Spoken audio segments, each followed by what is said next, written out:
এয়া আকাশবাণী গুৱাহাটী সন্ধিয়াৰ আঞ্চলিক বাতৰি পঢ়িছো অৰুণিমা গোস্বামীয়ে আৰু মোৰ সৈতে আছে বৰষা শৰ্মা। এতিয়া প্ৰধান বাতৰিসমূহ হ'ল সান্ধ্য আইন নিশা 7 বজালৈ শিথিল কৰি স্বাস্থ্যমন্ত্ৰী কেশৱ মহন্তৰ নতুন কোভিড নিৰ্দেশনা জাৰি কামৰূপ মহানগৰ জিলাৰ বাহিৰে আন জিলাসমূহত ব্যক্তিগত বাহনেৰে আন্তঃজিলা যাতায়াত মুকলি যুগ্ম অযুগ্ম সংখ্যাৰ বাহনৰ চলাচলত আৰোপিত নিয়ম প্ৰত্যাহাৰ কোভিড পৰিস্থিতিৰ জোৰা মাৰিবলৈ পূৰ্বোত্তৰ 8খন ৰাজ্যলৈ কেন্দ্ৰৰ 1300 কোটি টকাৰ অনুমোদন অক্টোবৰত টেট আৰু ছেপ্টেম্বৰৰ পৰা শ্ৰেণীকোঠাত আংশিক পাঠদান আৰম্ভ হ'ব বুলি শিক্ষামন্ত্ৰী ডাঃ ৰণোজ পেগুৰ ঘোষণা আৰু টকিঅ' পেৰা অলিম্পিকত অংশগ্ৰহণ কৰিবলগীয়া প্ৰতিযোগীসকলৰ সৈতে ভিডিঅ' কনফাৰেন্সৰ জৰিয়তে প্ৰধানমন্ত্ৰী নৰেন্দ্ৰ মোদীৰ মত বিনিময় চৰকাৰী চিটা প্ৰদান কেন্দ্ৰসমূহত 18 বছৰ ঊৰ্ধৰ সকলো লোকৰ বাবে বিনামূলীয়াকৈ কোভিড-19 প্ৰতিষেধক প্ৰদান অভিযান অব্যাহত থকাৰ পৰিপ্ৰেক্ষিতত আমি শ্ৰোতাসকলক প্ৰতিষেধক গ্ৰহণ কৰিবলৈ আহ্বান জনাইছো। শ্ৰোতাসকলক সকলো নীতি নিয়ম পালন কৰাৰ লগতে সাৱধানতাসমূহ মানি চলিবলৈও আমি অনুৰোধ জনাইছো। মাস্ক পৰিধান কৰক, 2 গজ দূৰত্ব বৰ্তাই ৰাখক, হাত আৰু মুখৰ পৰিষ্কাৰ পৰিচ্ছন্নতাত গুৰুত্ব দিয়ক আৰু প্ৰতিষেধক গ্ৰহণ কৰক। কোভিড সংক্ৰান্তীয় যিকোনো তথ্য আৰু পৰামৰ্শৰ বাবে আপোনালোকে ৰাষ্ট্ৰীয় হেল্পলাইন নম্বৰ 011-2397-8046 অথবা 1075 আৰু ৰাজ্যিক হেল্পলাইন নম্বৰ 104ত ফোন কৰিব পাৰিব। এতিয়া শুনক বিতং বাতৰি। ৰাজ্যখনত কোভিড পৰিস্থিতি কিছু উন্নত হোৱাৰ প্ৰতি লক্ষ্য ৰাখি পূৰ্বে বলবৎ থকা নীতি নিৰ্দেশনা শিথিল কৰি আজি ৰাজ্য চৰকাৰে নতুন নিৰ্দেশনা জাৰি কৰিছে। স্বাস্থ্যমন্ত্ৰী কেশৱ মহন্তই আজি এই বিষয়ে প্ৰকাশ কৰে। কাইলৈ পুৱা 5 বজাৰ পৰা কাৰ্যকৰী হ'বলগীয়া এই নিৰ্দেশনা অনুসৰি সান্ধ্য আইনৰ সময় এঘণ্টা হ্ৰাস কৰা হৈছে। এতিয়াৰে পৰা সকলো জিলাতে সন্ধিয়া 7 বজাৰ পৰা পিছদিনা পুৱা 5 বজালৈ সান্ধ্য আইন বলবৎ থাকিব। সন্ধিয়া 6 বজা পৰ্যন্ত সকলো কাৰ্যালয়, কৰ্মক্ষেত্ৰ, হোটেল, ৰেষ্টুৰেণ্ট, ধাবা, ব্যৱসায়িক প্ৰতিষ্ঠান, বাণিজ্যিক প্ৰতিষ্ঠান, বিক্ৰী কেন্দ্ৰ, গেলামালৰ দোকান, ফল-মূল, পাচলিৰ দোকান আদি খোলা থাকিব। ইপিনে কামৰূপ মহানগৰ জিলাৰ বাহিৰে আন জিলাসমূহৰ ক্ষেত্ৰত প্ৰযোজ্য হোৱাকৈ ব্যক্তিগত যান-বাহনেৰে আন্তঃজিলা যাতায়াতৰ অনুমতি দিয়া হৈছে। ৰাজহুৱা বা যাত্ৰী পৰিবাহী বাহনেৰে আন্তঃজিলা যাতায়াতৰ ক্ষেত্ৰত নিষেধাজ্ঞা বাহাল থাকিব। কামৰূপ মহানগৰ জিলাৰ পৰা আন জিলালৈ আৰু অন্য জিলাৰ পৰা কামৰূপ মহানগৰ জিলালৈ আহ-যাহত নিষেধাজ্ঞা বাহাল ৰখা হৈছে। দৈনিক যান-বাহনৰ চলাচলৰ ক্ষেত্ৰত যুগ্ম অযুগ্ম সংখ্যাৰ নীতিও বাতিল কৰা হৈছে। একেদৰে মুকলি স্থানত আয়োজিত সভা সমিতি বা ৰাজহুৱা অনুষ্ঠানত সৰ্বাধিক 200 জন লোকৰ অনুমতি দিয়া হৈছে। প্ৰেক্ষাগৃহ বা ৰাজহুৱা সভাগৃহ আদি আবদ্ধ কক্ষত আয়োজিত অনুষ্ঠানত মুঠ আসন ক্ষমতাৰ 50%হে ব্যৱহাৰৰ অনুমতি দিয়া হৈছে। দুয়োপালি কোভিড প্ৰতিষেধক লোৱা লোকেহে এনে অনুষ্ঠানত অংশ ল'ব পাৰিব। আনহাতে বিবাহ, সকাম, মাংগলিক অনুষ্ঠান আৰু অন্ত্যেষ্টিক্ৰিয়াত সৰ্বাধিক 25 জন লোকে অংশ ল'ব পাৰিব বুলি কোৱা হৈছে। কেন্দ্ৰীয় চৰকাৰে অসমৰ লগতে উত্তৰ পূবৰ 8খন ৰাজ্যত কোভিড-19 মহামাৰীৰ ফলত উদ্ভৱ হোৱা পৰিস্থিতি জোৰা মৰাৰ বাবে 1300 কোটি টকা অনুমোদন দিছে। কোভিড সঁহাৰি নিধিৰ পৰা ইতিমধ্যে প্ৰতিখন ৰাজ্যলৈ 50% ধন মোকলাই দিয়া হৈছে। কেন্দ্ৰীয় স্বাস্থ্য আৰু পৰিয়াল কল্যাণ মন্ত্ৰী মনসুখ মন্দাভিয়াই আজি গুৱাহাটীত উত্তৰ পূবৰ ৰাজ্যসমূহৰ স্বাস্থ্যমন্ত্ৰীসকলৰ সৈতে অঞ্চলটোৰ কোভিড পৰিস্থিতি আৰু প্ৰতিষেধক অভিযানৰ পৰ্যালোচনা কৰি এই বিষয়ে প্ৰকাশ কৰে। এই কাৰ্যসূচীত অসমৰ উপৰি মিজোৰাম, নাগালেণ্ড, ছিকিম আৰু ত্ৰিপুৰাৰ স্বাস্থ্যমন্ত্ৰীৰ লগতে মণিপুৰৰ মুখ্যমন্ত্ৰীৰ স্বাস্থ্য উপদেষ্টা, মেঘালয়ৰ স্বাস্থ্য বিভাগৰ প্ৰধান সচিব আৰু অৰুণাচল প্ৰদেশৰ স্বাস্থ্য সচিবেও অংশ লয়। বৈঠকত কেন্দ্ৰীয় স্বাস্থ্য আৰু পৰিয়াল কল্যাণ মন্ত্ৰালয়ৰ অতিৰিক্ত সচিবেও অংশগ্ৰহণ কৰে। এই বৈঠকত স্বাস্থ্যমন্ত্ৰী কেশৱ মহন্তই ৰাজ্যখনৰ শেহতীয়া কোভিড পৰিস্থিতি, এই ৰোগ প্ৰতিৰোধ তথা চিকিৎসা ব্যৱস্থাপনা, কোভিড প্ৰতিষেধক প্ৰদান অভিযানৰ অগ্ৰগতি আৰু যোৱা 3 মাহত ৰাজ্যৰ চিকিৎসা আন্তঃগাঁথনি উন্নয়নৰ বিষয়ে কেন্দ্ৰীয় স্বাস্থ্যমন্ত্ৰীগৰাকীক অৱগত কৰে। স্বাস্থ্যমন্ত্ৰীগৰাকীয়ে কয় যে কোভিডৰ দ্বিতীয়টো ঢৌৰ সময়ত অসমত আইচিইউৰ সংখ্যা পূৰ্বৰ 3 গুণৰো অধিক বৃদ্ধি কৰা হৈছে। ইয়াৰ লগতে তৰল চিকিৎসাত ব্যৱহৃত অক্সিজেনৰ উৎপাদন আৰু মজুতকৰণ ক্ষমতা ব্যাপকভাৱে বৃদ্ধি হৈছে। তদুপৰি প্ৰতিখন জিলাতে শিশুসকলক কোভিডৰ সম্ভাৱ্য তৃতীয় ঢৌৰ পৰা সুৰক্ষিত কৰিব পৰাকৈ শিশুৰ বাবে আইচিইউ নিৰ্মাণ কৰাৰ বিষয়েও পৰ্যালোচনা কালত কেন্দ্ৰীয় স্বাস্থ্যমন্ত্ৰীগৰাকীৰ দৃষ্টি আকৰ্ষণ কৰা হয়। ভাৰতে এদিনত সৰ্বাধিক কোভিড প্ৰতিষেধকৰ পালি প্ৰদান কৰি অভিলেখ সৃষ্টি কৰিছে। যোৱা 24 ঘণ্টাত দেশত 88,13,000ৰো অধিক লোকক প্ৰতিষেধক প্ৰদান কৰা হয়। ইতিমধ্যে ভাৰতত 46% প্ৰাপ্তবয়স্ক লোকে কোভিডৰ প্ৰথম পালি আৰু 13% প্ৰাপ্তবয়স্ক লোকে দুয়োপালি প্ৰতিষেধক গ্ৰহণ কৰিছে।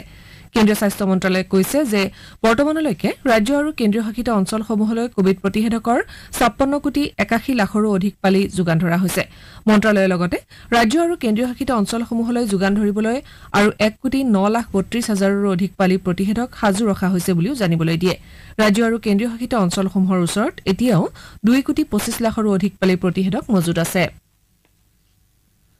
অসম বৈদ্যুতিন উন্নয়ন নিগম লিমিটেড চমুকৈ এমট্ৰনে ইজৰাইলৰ কোৰছাইট AI নামৰ কোম্পানীৰ সৈতে এটা ত্ৰিপাক্ষিক চুক্তিত স্বাক্ষৰ কৰিছে ইয়াৰ অধীনত গুৱাহাটীত কৃত্ৰিম বুদ্ধিমত্তা আৰু উৎকৰ্ষতা কেন্দ্ৰ স্থাপন কৰা হ'ব ইজৰাইলৰ এই কোম্পানীটোৱে প্ৰযুক্তিৰ ক্ষেত্ৰত বিশেষ সফলতাৰে কাম কৰি আহিছে ইয়াৰ অধীনত বিকশাই তোলা ব্যৱস্থাসমূহে 250টাৰো অধিক পেটেন্ট লাভ কৰিছে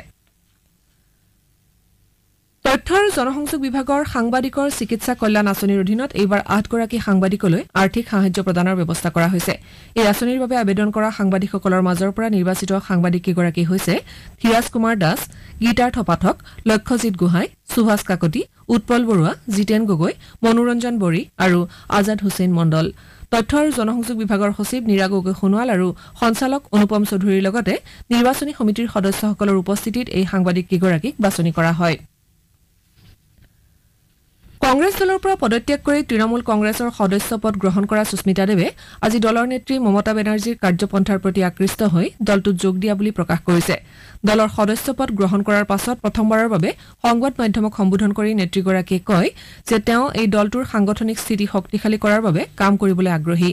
দলে তেওঁৰ ওপৰত আস্থা ৰাখি অৰ্পণ কৰা দায়িত্ব তেওঁ নিষ্ঠাৰে পালন কৰিব বুলিও প্ৰকাশ কৰে তেওঁ লগতে কংগ্ৰেছৰ নেতৃত্ব সম্পৰ্কত কোনো ধৰণৰ প্ৰতিক্ৰিয়া প্ৰকাশ কৰাৰ পৰা বিৰত থাকে তেওঁ কয় যে দল সলাইছে যদিও তেওঁ আদৰ্শৰ পৰা বিচলিত হোৱা নাই আৰু দুগৰাকী নেতাক তুলনা কৰা কেতিয়াও উচিত নহয়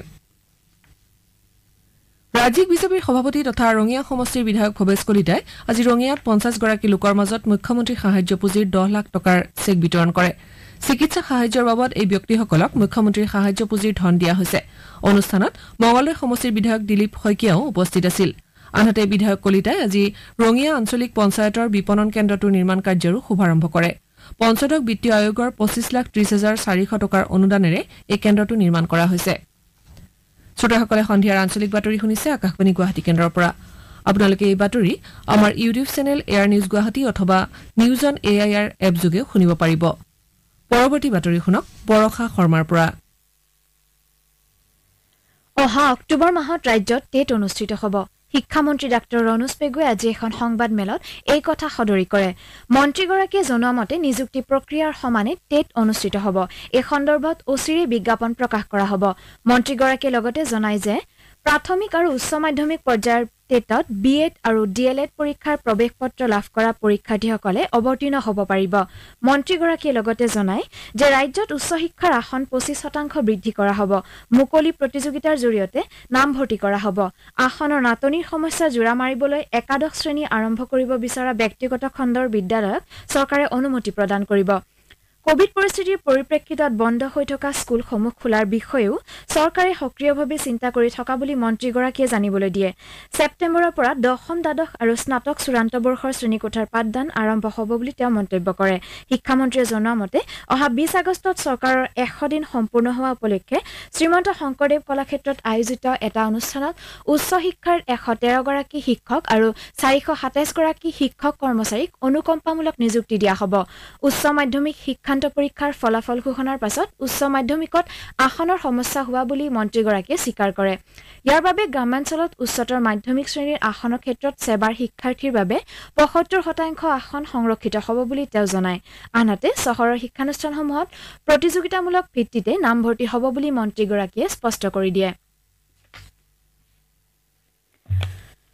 প্ৰধানমন্ত্ৰী নৰেন্দ্ৰ মোদীয়ে দেশত ক্ৰীড়া সংস্কৃতি বিকশাই তোলাৰ বাবে বিভিন্ন পন্থা অৱলম্বনৰ ওপৰত গুৰুত্ব আৰোপ কৰিছে ভিডিঅ' কনফাৰেন্সিং ব্যৱস্থাৰে টকিঅ' পেৰালিম্পিকত অংশগ্ৰহণ কৰিবলগীয়া ভাৰতীয় এথলীটসকলৰ সৈতে মত বিনিময় কৰি প্ৰধানমন্ত্ৰীয়ে আজি কয় যে আন্তঃৰাষ্ট্ৰীয় ক্ৰীড়াৰ সমান্তৰালভাৱে পৰম্পৰাগত ভাৰতীয় খেল ধেমালিয়ে নতুন পৰিচয় বহন কৰিছে তেওঁ কয় যে দেশৰ 250 জিলাত 360টা খেলো ইণ্ডিয়া কেন্দ্ৰ মুকলি কৰা হৈছে আৰু অদূৰ ভৱিষ্যতে এনে কেন্দ্ৰৰ সংখ্যা 1000লৈ বৃদ্ধি কৰা হ'ব দেশত ক্ৰীড়াক জনপ্ৰিয় কৰিবলৈ হলে বিভিন্ন পৰিয়ালত এই ক্ষেত্ৰত থকা দ্বিধা আৰু আশংকা দূৰ কৰিব লাগিব বুলি প্ৰধানমন্ত্ৰীয়ে কয় দুবিধমান খেলৰ বাহিৰে আন ক্ৰীড়াৰ সৈতে জড়িত হোৱা সকলৰ সফল কেৰিয়াৰ গঠন নহয় বুলি থকা আশংকা ভুল বুলি প্ৰতিপন্ন কৰাৰ বাবে সকলো প্ৰচেষ্টা লোৱা হ'ব বুলি শ্ৰী মোদীয়ে কয় পেৰা এথলীটসকলক প্ৰকৃত চেম্পিয়ন বুলি অভিহিত কৰি শ্ৰী মোদীয়ে কয় যে নতুন ভাৰতে ইয়াৰ এথলীটসকলক পদকৰ বাবে হেঁচা প্ৰয়োগ নকৰে নতুন ভাৰতে মাত্ৰ এথলীটসকলে কোনো ধৰণৰ মানসিক চাপ অবিহনে 100% উজাৰি দিয়াটো বিচাৰে পেৰা এথলীটসকলৰ কঠোৰ পৰিশ্ৰমৰ বাবে এইবাৰৰ পেৰালিম্পিকত ভাৰতৰ সৰ্বাধিক সংখ্যক খেলুৱৈ অংশগ্ৰহণ কৰিবলৈ আগবাঢ়িছে বুলিও প্ৰধানমন্ত্ৰীয়ে মত প্ৰকাশ কৰে এইবাৰৰ এই অলিম্পিকত ভাৰতে নতুন ইতিহাস ৰচনা কৰিব বুলিও শ্ৰী মোদীয়ে আশা প্ৰকাশ কৰে অনুষ্ঠানত অংশগ্ৰহণ কৰি ক্ৰীড়া মন্ত্ৰী অনুৰাগ ঠাকুৰে বিভিন্ন আন্তঃৰাষ্ট্ৰীয় পেৰা এথলীট ক্ৰীড়া মহোৎসৱত সুন্দৰ প্ৰদৰ্শন দাঙি ধৰা পেৰা এথলীটসকলৰ যুঁজাৰু মানসিকতাক ভূয়সী প্ৰশংসা কৰে তেওঁ লগতে সমগ্ৰ দেশৰ এথলীটসকললৈ সহায় সমৰ্থন আগবঢ়োৱাৰ বাবে প্ৰধানমন্ত্ৰীৰ শলাগ লয় উল্লেখযোগ্য যে এইবাৰৰ এই অলিম্পিকত ৫৪ গৰাকী পেৰা এথলীটে ৯ বিধ খেলত অংশগ্ৰহণ কৰিব কাবুলৰ পৰা ভাৰতীয় দূতাবাসৰ কৰ্মচাৰীসকলক নিৰাপদে অপহৰণ কৰা হৈছে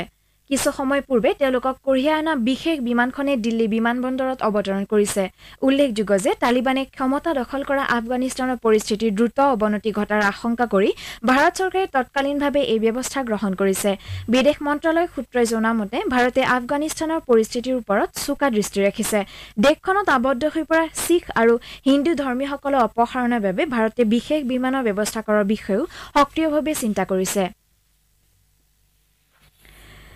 ধেমাজি জিয়াধল নদীৰ বাঢ়নী পানীয়ে আজি এটা মথাউৰি উটুৱাই নিয়ে ইয়াৰ ফলত ৫খন পঞ্চায়তৰ ৩০খন গাঁও জলমগ্ন হৈ পৰিছে বানত বুৰ যোৱা পঞ্চায়তকেইখন হ'ল জিয়াধল চমৰাজান বাটখৰীয়া নৰুৱা থান হাতীগড় আৰু খুগুহা বানে ১৫ নম্বৰ ৰাষ্ট্ৰীয় ঘাইপথৰ জিয়াধল চাৰিআলি অংশটো বুৰাই পেলাইছে বানক্ৰান্ত এলেকাৰ মানুহে ওখ ঠাইত আশ্ৰয় গ্ৰহণ কৰিছে ইফালে ৰাজ্যৰ জলসম্পদ মন্ত্ৰী পীযুষ হাজৰিকাই কালি চিৰাং জিলাৰ বিজনী মহকুমাৰ অন্তৰ্গত খুজুৰাবগুৰিত আইনুৰ খহনীয়া পৰিদৰ্শন কৰাৰ পাছত আজি পুনৰ সেই স্থানলৈ গৈ খহনীয়া ৰোধৰ কাম-কাজ পৰিদৰ্শন কৰে তেওঁ বান আৰু খহনীয়া সমস্যাৰ স্থায়ী সমাধানৰ ওপৰত গুৰুত্ব আৰোপ কৰে বিয়লি মন্ত্ৰীগৰাকীয়ে লিডুপাৰা গাঁৱলৈ গৈ বান পৰিস্থিতিৰ বুজ লয় তেওঁ বিজনী মহকুমাৰ কেইবাটাও বানাক্ৰান্ত অঞ্চল পৰিদৰ্শন কৰে উল্লেখযোগ্য যে বিটিআৰৰ মুৰব্বী প্ৰধান প্ৰমোদ বৰেও আজি খুজুৰাবগুৰি গাঁৱলৈ গৈ খহনীয়া পৰিস্থিতিৰ বুজ লয় গোৱালপাৰা জিলা কৃষি বিভাগে আজি জিলাখনৰ দাৰিদুৰিত বানত ক্ষতিগ্ৰস্ত খেতিয়কসকলৰ মাজত উন্নত জাতৰ ধানৰ কঠীয়া বিতৰণ কৰে অনুষ্ঠানত গোৱালপাৰা পশ্চিম সমষ্টিৰ বিধায়ক আলহাজ আব্দুৰ ৰছিদ মণ্ডল উপস্থিত থাকে টকিঅ অলিম্পিকত ব্ৰঞ্জৰ পদক বিজয়ী লাভলীনা বৰগোহাঁইক আজি গোলাঘাট জিলাৰ বৰপথাৰত আদৰণি জনোৱা হয় অলিম্পিকৰ পদক লাভ কৰাৰ পাছত প্ৰথমবাৰলৈ নিজ ঘৰলৈ অহা লাভলীনাক অসম চৰকাৰৰ মন্ত্ৰী অজন্তা নেওগ অতুল বৰাৰ লগতে স্থানীয় বিধায়ক বিশ্বজিৎ ফুকনে আদৰণি জনায় তদুপৰি জিলাখনৰ বিভিন্ন দল সংগঠন আৰু নেতৃয়েও লাভলীনাক আদৰণি জনায় দেশৰ ৭৫ সংখ্যক স্বাধীনতা দিৱসৰ লগত সংগতি ৰাখি নগাঁও জিলাৰ স্বাস্থ্য বিভাগে জিলাখনৰ HWC স্বাস্থ্য কেন্দ্ৰৰ সামূহিক স্বাস্থ্য বিষয়া ৰাজদীপ বৰাক ২০২০-২১ বৰ্ষৰ উত্তম সেৱা বঁটা প্ৰদান কৰা হয় জিলাখনৰ স্বাস্থ্য বিভাগৰ যুটীয়া সঞ্চালকৰ কাৰ্যালয়ত অনুষ্ঠিত এটি অনুষ্ঠানত যুটীয়া সঞ্চালক ডাঃ অতুল পাটৰে বিগত সময়ছোৱাত স্বাস্থ্য সেৱাৰ ক্ষেত্ৰত দেখুওৱা বিশেষ পাৰদৰ্শিতাৰ বাবে এই বঁটা আগবঢ়ায় ছিকিমৰ পৰা অলপতে মানৱ সৰবৰাহকাৰী কবলৰ পৰা উদ্ধাৰ হোৱা ১০ গৰাকী শিশুৱে আশ্ৰয় গ্ৰহণ কৰি থকা চাপাগুৰিৰ দৈমালু ভৱনত চিৰাং জিলাৰ উপায়ুক্ত নৰেন্দ্ৰ কুমাৰ শাহ উপস্থিত হৈ শিশুসকলৰ লগত বাৰ্তালাপ কৰি ক্ৰীড়া সামগ্ৰী বিতৰণ কৰে তেওঁ শিশুসকলক আত্মবিশ্বাস আৰু উচ্চাকাংক্ষা গঢ়ি তুলিবলৈ পৰামৰ্শ দিয়াৰ লগতে পৰিচালনা সমিতিক ক্ৰীড়া কলা সংস্কৃতিৰ দৰে পাঠ্যক্ৰম দৈনন্দিন কাৰ্যকলাপত অন্তৰ্ভুক্ত কৰিবলৈও আহ্বান জনায় কামৰূপ জিলাৰ বামুণ্ডি গাঁৱৰ বয়োজ্যেষ্ঠ ব্যক্তি পুৰোহিত সদানন্দ শৰ্মাৰ আজি পোষ্ট কোভিডজনিত জটিলতাৰ বাবে গুৱাহাটী চিকিৎসা মহাবিদ্যালয়ত মৃত্যু হয় মৃত্যুৰ সময়ত তেওঁৰ বয়স আছিল ৯৩ বছৰ বাতৰি শেষ কৰাৰ পূৰ্বে প্ৰধান বাতৰিকেইটা আকৌ এবাৰ সান্ধ্য আইন নিশা ৭ বজালৈ শিথিল কৰি স্বাস্থ্যমন্ত্ৰী কেশৱ মহন্তৰ নতুন কোভিড নিৰ্দেশনা জাৰি কামৰূপ মহানগৰ জিলাৰ বাহিৰে আন জিলাসমূহত ব্যক্তিগত বাহনেৰে আন্তঃ জিলা যাতায়াত মুকলি যুগ্ম অযুগ্ম সংখ্যাৰ বাহনৰ চলাচলত আৰোপিত নিয়ম প্ৰত্যাহাৰ কোভিড পৰিস্থিতিৰ জোৰা মাৰিবলৈ পূৰ্বোত্তৰৰ ৮খন ৰাজ্যলৈ কেন্দ্ৰৰ ১৩০০ কোটি টকাৰ অনুমোদন অক্টোবৰত টেট আৰু ছেপ্টেম্বৰৰ পৰা শ্ৰেণীকোঠাত আংশিক পাঠদান আৰম্ভ হ'ব বুলি শিক্ষামন্ত্ৰী ডাঃ ৰণোজ পেগুৰ ঘোষণা আৰু টকিঅ পেৰালিম্পিকত অংশগ্ৰহণ কৰিবলগীয়া প্ৰতিযোগীসকলৰ সৈতে ভিডিঅ' কনফাৰেন্সৰ জৰিয়তে প্ৰধানমন্ত্ৰী নৰেন্দ্ৰ মোদীৰ মত বিনিময় আমাৰ সন্ধিয়াৰ আঞ্চলিক বাতৰি ইমানতে শেষ হ'ল